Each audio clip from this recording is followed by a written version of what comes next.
Au nom du Père et du Fils et du Saint-Esprit. Amen. L'Esprit de Dieu repose sur moi. L'Esprit de Dieu m'a consacré. L'Esprit de Dieu m'a envoyé proclamer la paix et la joie. Évangile de Jésus-Christ selon saint Jean. En ce temps-là, Jésus avait donné un enseignement dans la synagogue de Capharnaüm.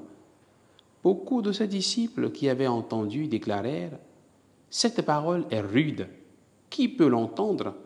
Jésus savait en lui-même que ses disciples récriminaient à son sujet. Il leur dit « Cela vous scandalise, et quand vous verrez le Fils de l'homme monter là où il était auparavant, c'est l'Esprit qui fait vivre, la chair n'est capable de rien. Les paroles que je vous ai dites sont esprit et elles sont vie. Mais il y en a parmi vous qui ne croient pas. » Jésus savait en effet depuis le commencement quels étaient ceux qui ne croyaient pas et qui était celui qui le livrerait. Il ajouta, « Voilà pourquoi je vous ai dit que personne ne peut venir à moi si cela ne lui est pas donné par le Père. » À partir de ce moment, beaucoup de ses disciples s'en retournèrent et cessèrent de l'accompagner. Alors Jésus dit aux 12, « Voulez-vous partir vous aussi ?» Simon-Pierre lui répondit, « Seigneur, à qui irions-nous ? Tu as les paroles de la vie éternelle. Quant à nous, nous croyons et nous savons que tu es le Saint de Dieu. » Acclamons la parole de Dieu. Louange à toi, Seigneur Jésus. Bien-aimés de Dieu, chers frères et sœurs en Christ, nous sommes aujourd'hui le samedi 20 avril. Cette parole est rude. Qui peut l'entendre ?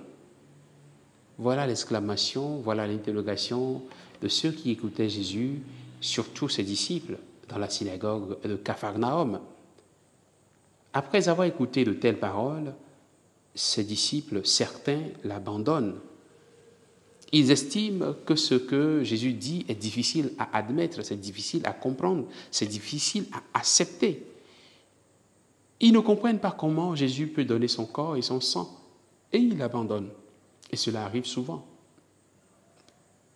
Cela arrive souvent qu'à un moment donné, des frères et sœurs avec qui nous avons cheminé abandonnent le Seigneur et son Église, parce que parfois certaines paroles du Seigneur ne leur conviennent plus assez. Pourtant, ces paroles sont esprit et elles sont vie, comme nous l'avons écouté. C'est ce que Simon-Pierre va comprendre sous la motion de l'Esprit Saint. À qui irions-nous ? Tu as les paroles de la vie éternelle. Des gens continuent aujourd'hui malheureusement d'abandonner le Seigneur. Des frères et sœurs avec qui nous avons fait un bout de chemin pendant quelques années se retournent contre le Seigneur, contre Jésus et contre son Église. Certains quittent parce qu'ils n'arrivent plus à comprendre ce que le Seigneur dit, parce que ces paroles ne leur conviennent plus, parce que ces paroles ne répondent plus à leurs attentes.